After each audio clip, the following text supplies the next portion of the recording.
Millions of dollars in losses is estimated as a result of breakdown of the Cabo Star. Tobago farmers adversely affected by extreme heat conditions, and Tutor Tobago complains of long time lapse in school repairs. Good evening, I am Kristen Solandi, and welcome to the Tobago Updates television news for Wednesday, 20th of September, 2023. Topping the news tonight. The call for an increase in the minimum wage has garnered support from Carnikopia Phillips, the political leader of the Unity of the People UTP. However, Phillips has advised that any adjustment to the minimum wage should be accompanied by controls on food prices. For more, here is Candice Jackson.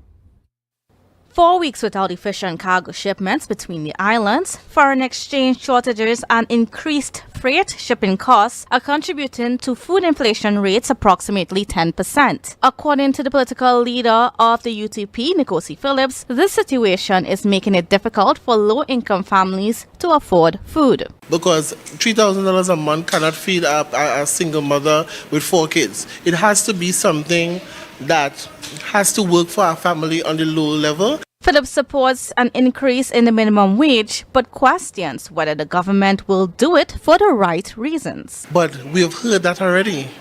And we have heard that as a political gimmick by the government and the administration. So the question now is, are they going to fulfill it? But then again, why wait till the budget and not want to do that when we ask for the 4% or even more than the 4%? Additionally, Phillips states that the government cannot arbitrarily raise minimum wage without implementing controls on food prices through legislation. We just had this little boat issue just for about 3 days or a week. And they're talking about raising food prices and all this nonsense already. So I do agree with the minimum wage, but it must be equal across the border so that everyone can benefit. The UTP political leader called on the Minister of Trade and Industry, Paula Gopiskun, to intervene and establish the necessary policies. The government has to find a way to penalize these supermarkets that are raising the product still, that has taxes reduced on it, and it has to be, the food prices has to be enough to fit the minimum wage, or the raising the minimum wage, and to fit the families that are accessing the foodstuff. The Trinidad and Tobago Supermarket Association had previously indicated that they were trying to absorb as many costs as possible. However, they acknowledged that some costs would eventually be passed on to the consumer. In the meantime, they are encouraging more entrepreneurs and farmers to increase food production in order to reduce imports to the country. Candice Jackson, Tobago Updates Television News. A myriad of issues continue to affect the ability of Tobago farmers to produce at optimum levels. Amongst these issues are the current extreme heat conditions, which are not only affecting crops, but also farmers who are rapidly dehydrated by the extreme heat and must take precautions to prevent health hazards. For more details, we turn to reporter Tanika Cruikshank. Ramesh Rajman, president of the Argyle Farmers Development Group, stated that the training program gained a different response as persons turned to learn additional information after receiving refreshments. Rajman added the arm of the training program, led by Marcus McCoo, lead consultant and chairman of the Mavisa Institute for Agricultural Training, embarked on high productivity and greater yield. It's a system, a scientific system that he is using in order to make the plant produce more, greater yield. So he's teaching us how to apply, the scientific way on application of fertilizers, when to apply it, and things like that. So we've been doing it wrong all the time. Due to the heat, Rajman stated at yesterday's demonstration, the farmers were very dehydrated and were continuously in need of water to do their daily task. If this heat continue, it will impact our livelihood, right? Because as Professor Gampat said, the plants wouldn't have enough water in order to survive. Former Dean of the Faculty of Food and Agriculture in the University of the West Indies, Professor Wayne Gunpat, stated that the island's shifting atmospheric weather is causing a crisis of drought and extreme heat, changing things in the agricultural sector. So you have temperature rising and less precipitation. But that's a recipe for disaster in agriculture if we don't take action.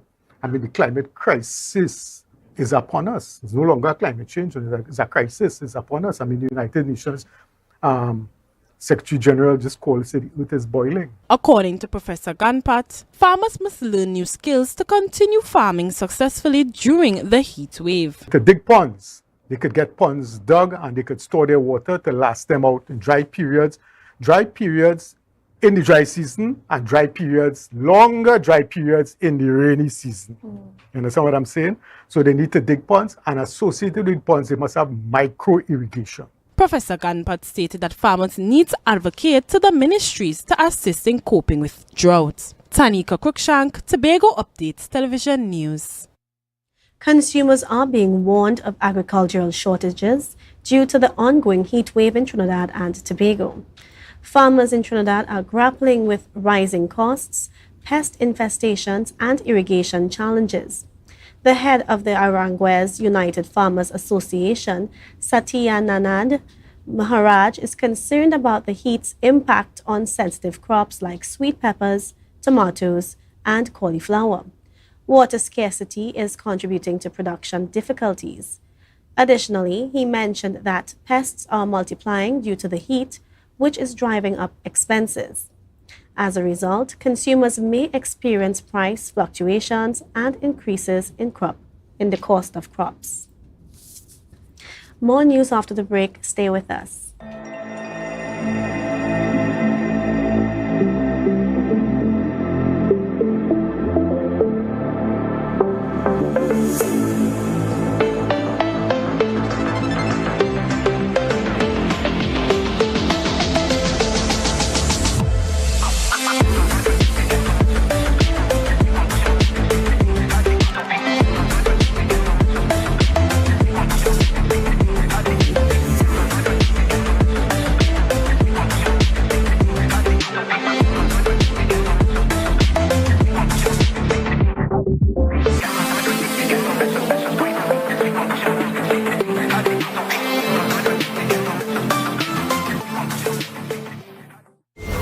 Tobago, get ready to venture into the unknown. Mighty Crush Entertainment presents Dream the Phantasm. Join us on September 30th, 2023 from 11 p.m. to experience your newest reality at the Shore Park Complex, Tobago. And the best part, you can get your tickets now at Lust Restaurant and Lounge, Gulf City Lowlands, Jade Monkey Bar, Pablo's Supermarket, Barcode, Spade, Stumpy Complex Canaan, or online at WeTix.com and IslandEtickets.com. Mighty Crush Hotline 755-7874 on September 30th at the Shore Park Complex, Tobago. Dream the Phantasm. So your car break down. Oh, no, not again. And you're worried paying a wrecker could mean a pocket breakdown too. But when you're insured with Tatil, no stress. Yes! A Tatil motor policy has lots of benefits that protect your pocket, like free roadside assistance. That's free 24/7 every time, as many times as you need. Tatil, where people are people. A member of the Ansa McCall Group. Summerama, real steam for the summer at standard. Is a dream for the summer. Dreamy, steamy, standard.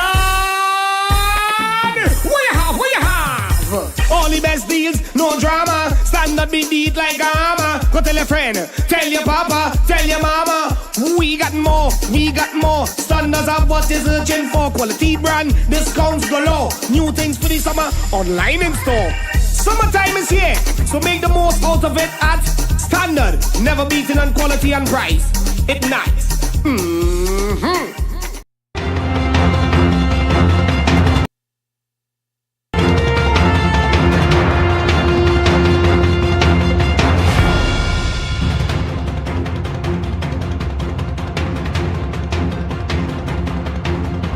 Welcome back to the Tobago Updates Television News.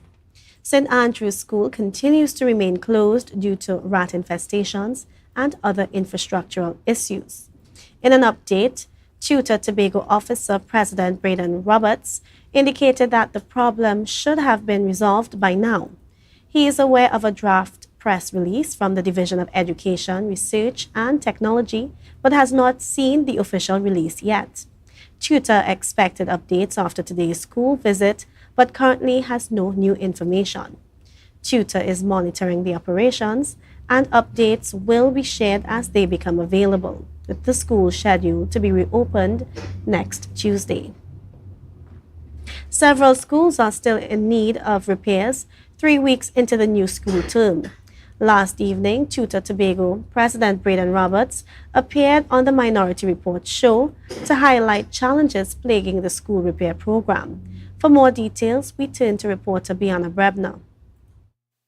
Tutor Tobago President Braden Roberts emphasized that direct communication with the administrator of the Division of Education, who oversees its operation, rather than relying on the secretary or assistant secretary, is the most efficient way to tackle immediate school repair issues. Roberts expressed his concern that the influence of politics has shifted priorities. Politics on the ground is still too ripe and everybody emotional about it and so on, that we're not focusing on the issues. Roberts pointed out that the school principals often have a prepared list of necessary repairs and the scope of works ready. They are no experts. However, he believes that the Division of Education start period for school repairs comes too late in the process, especially with the budgeted allocation. Why the program needs to start in July? When you go to schools, you would discover additional things as you start to work. So August should give you the additional time to complete all that work. He also mentioned that the Division of Education tends to respond promptly only when issues are brought to their attention through the media. Fortunately, with the challenges or the submission of the lack of funds, we won't always get the speedy response when issues are raised. We still continue to share the information, and that's why I'm in the media, as you mentioned, may be famous being in the media so often, but it's because some of the things are not being addressed to any level of satisfaction where we have to raise it in the public, and unfortunately, it's only when we come to the public we get a reaction. Roberts said while the division's administrator and team would have made progress on long-standing issues, there are certain matters where progress is too slow and his members expect results. Therefore, advocating forcefully is his responsibility. Bianna Brebner, Tobago Updates, Television News. The ambassador for TT Youths Will Rise, Nikosi Phillips, is calling on the THA to provide support for Carnikopia 2023. Phillips noted that this is the second installment of the event, and she considers the first one to have been successful. She mentioned that while the event is already planned, the primary challenge lies in securing sponsors. Ambassador for TNT Youth Will Rise, Nikosi Phillips, is calling on the THA to provide support for Carnikopia 2023. We've sent out for a list of sponsors of over 121 businesses, companies, private sectors, government sectors, even the THA throughout since last year when we launched. Letters were sent out from since February to March to now, and we have not gotten any positive responses yet. Phillips noted that this is the second installment of the event, and Phillips considered the first one have been successful. Phillips mentioned that while the event is already planned, the primary challenge lies in securing sponsors. We would have sent off a proposal since then, and only just 3 weeks ago we got a response from the Secretary of Tourism, which forwarded us to the Director of Tourism, Mr. Thompson, or Dr. Thompson, or whatever his name is, sorry, and he would have sent a list to us requesting an update or a synopsis of what happened with the show last year, which I find is ridiculous. Phillips mentioned that ongoing negotiations with a few interested private businesses are in progress. However, some businesses are declining due to financial challenges arising from the breakdown of the Cabo Star. We are an organization just like the other organizations that were listed on the calendar of events, and we were not listed. And it's not that this event is new. This event was there last year. They have information as to when our dates of the events are. Phillips also noted that the Division of Tourism, Culture, Antiquities and Transportation responded to their proposal but referred them to a director who sent a document with minor questions and no clear answer regarding the level of funding their event will receive. Phillips expressed disappointment that Carnikopia was not included on the THA's 2023 October Carnival calendar of events. And I speak about the level of lack of sponsorship from the Tobago House of Assembly. Thereof, if we don't get the sponsorship or we don't get the help we need, they can't blame us. I'm telling the truth. And I'm giving it as it is. I don't put water in my mouth to speak. I make sure I speak freely and I say what it is. This vengeance and this rivalry and this nonsense has to stop. Phillips accused the THA of insufficient support for their event, stating that this lack of support is detrimental to Tobago. The TNT Youth Will Rise ambassador believes that if Carnikopia receives sponsorship, it will achieve success. If our private sector and our governmental institutions, meaning the THA as well, puts a keen interest and not being biased or victimizing or however they want to put it, I think the production line of this event will be successful. Regardless of whether it receives sponsorship or not, Phillips states that Carnikopia will proceed as planned. The event is scheduled to take place from October 19 to the 23rd in Buku. Melinda DeBakewoods, Tobago Updates, Television News. The Tobago division of the TTPS is following through on its commitment to support events for the Tobago Carnival. Yesterday, the Tobago Promoters Association, TPA, met with Assistant Commissioner of Police Collis Hazel, Senior Superintendent Michael Jackman, and other TTPS representatives at the TTPS Administrative Building in Tobago.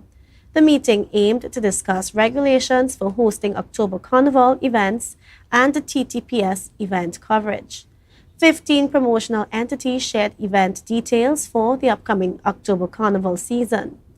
Senior Superintendent Jackman emphasized the importance of timely event requests for effective TTPS planning and decision-making.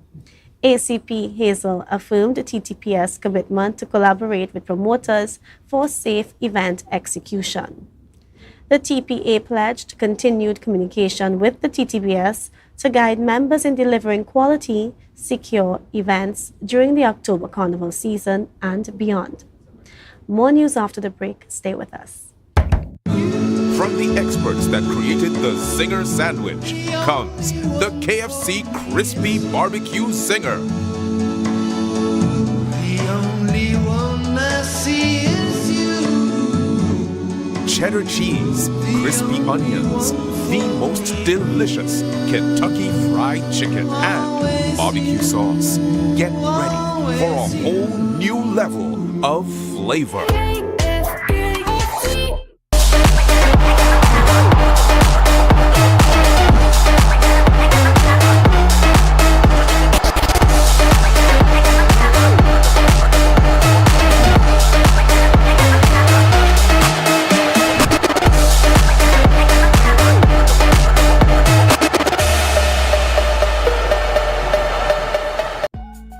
Now, Tobagonians are just currying down to Bonaccord, right in Stobie Local Road. You know why? To come down and shop at Authentic Builders General Hardware, the only hardware store in Tobago that is giving you guys Trinidad prices. So for instance, such as steel, 1/2 inch and 5/8, $7,895.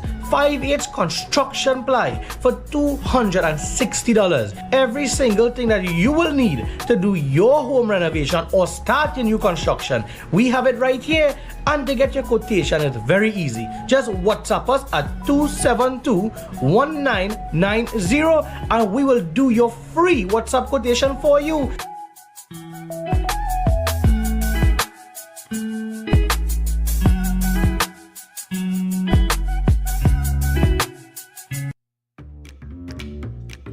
But this place so boring enough. We don't even do nothing. Let me go somewhere now. I really want some new things, yes?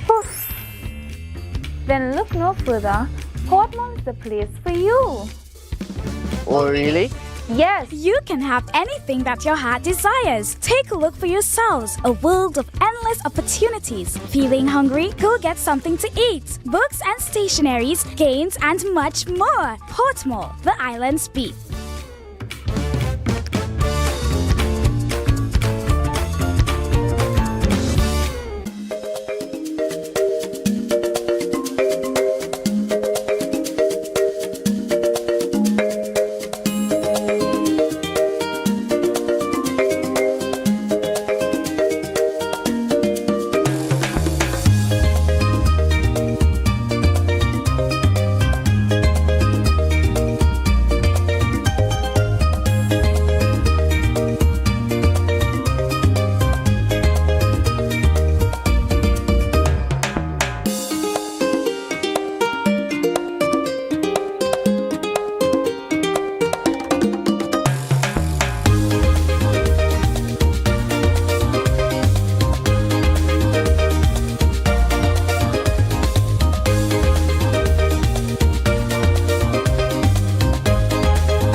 Mount Pleasant Credit Union Back to School Loan Promotion. Loans up to $15,000. Requirements: job letter and a payslip no more than 1 month old. Utility bill, copy of book list, salary deduction, 10% down payment. For self-employed persons, evidence of income and expenditure, bank statement, 12 to 18 months. Other supporting document. Promotion ends October 18. Contact us at 639-8375 or 8108 or check us out on www.mpcutobago.com or email us at loan@mpcutobago.com. Mount Pleasant Credit Union's Back to School Loan Promotion.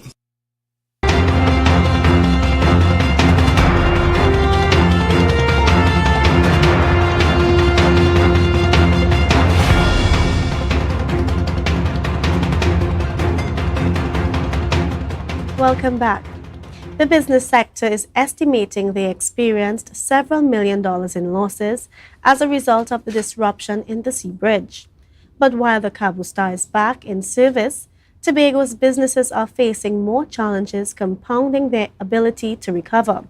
Reporter Candice Jackson has the details.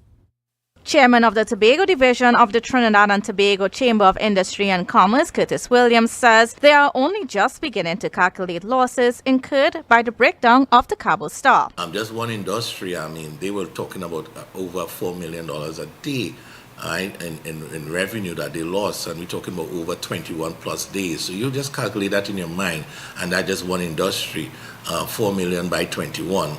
We're talking it looking like over a couple $100 million. The industry he referred to is food and beverages. They have not yet calculated the losses in the construction sector, which was hindered by material shortages. While the return of the Cabo Star is welcomed, Williams noted that it is not an overnight fix. From one of the hardware, he mentioned about probably 4 to 8 weeks it will take him to bring the stock level up. And so I guarantee that maybe within 2 to 3 months, just in time for Christmas, we're trying to get the stock levels up, because that would be very, very critical. We know that Tobago Carnival is next month, and a lot of folks is looking forward to that. Recovering from the absence of the cargo ferry is one challenge, but Tobago's businesses are now grappling with forex issues. Republic Bank recently announced a reduction in credit card limits by half, from US $10,000 to US $5,000. Williams believes this will pose significant difficulties for small businesses. Those who depend a lot on getting raw materials from abroad to make into final product, and even those who have to purchase like within the hardware, we have to pay for the lumber and all these stuff, and some of them you need to pay for them in US dollars online, and where you get that cut in your allocation or you're cutting your credit card, so you can imagine the effect it would have on them. Adding to the complexity of the situation is the government's contemplation of raising minimum wage. Williams stated that the chamber supports this move, but advises caution regarding the percentage of the increase to ensure it aligns with what the businesses can afford. The $30 banter around by the union, I don't think that would be realistic at this point in time, knowing that we're coming out of the pandemic and the COVID situation with a scarcity of funds by a lot of business places. So we think that we'll have to look at a figure that is a little much lower than that $30 to start with. And it could be something work in progress, but it cannot be moving from $17.50 to $30. The Chamber is hopeful that the Minister of Finance will take their proposals into consideration and include them in his budget presentation on October 2nd. Candace Jackson, Tobago Updates Television News. A tribute to King David Rudder. The I Love Tobago concert is set to take place on Sunday, October 22nd, also known as Barcode Day at the Shore Park Complex. The soca legend himself, David Rudder, will be the headline act, joined by numerous other talented artists. For more on this story, let's turn to Ariana Scipio. The I Love Soca concert series has been an integral part of Carnival for the past 17 years, hosted by Barcode. As Tobago Carnival gears up for its second year, Barcode Management has decided to host a special concert in October featuring one of the nation's beloved calypso artists, David Rudder. In February, Barcode extended an invitation to Rudder to perform, generating significant interest among Tobagonians. However, not long after, Rudder revealed that he has Parkinson's disease, which limits his future performance availability. He has managed to perform at a few concerts since, but this one may be among his last, depending on the progression of the disease. As a part of the I Love Soca concert series, other artists will also be performing at the event, including 2 Tobagonians, as mentioned by committee member Davia Chambers.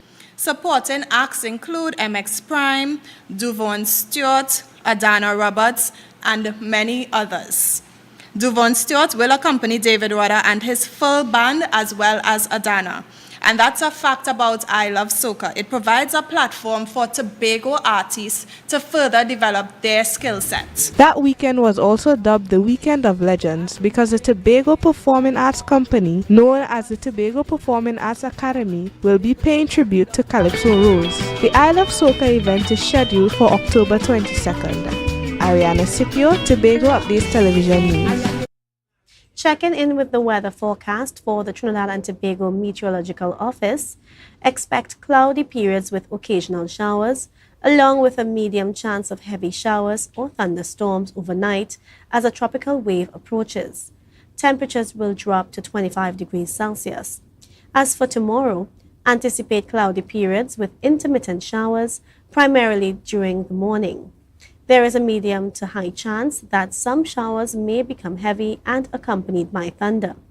Conditions will gradually settle during the afternoon, with temperatures rising to 32 degrees Celsius and a heat index of 35 degrees Celsius.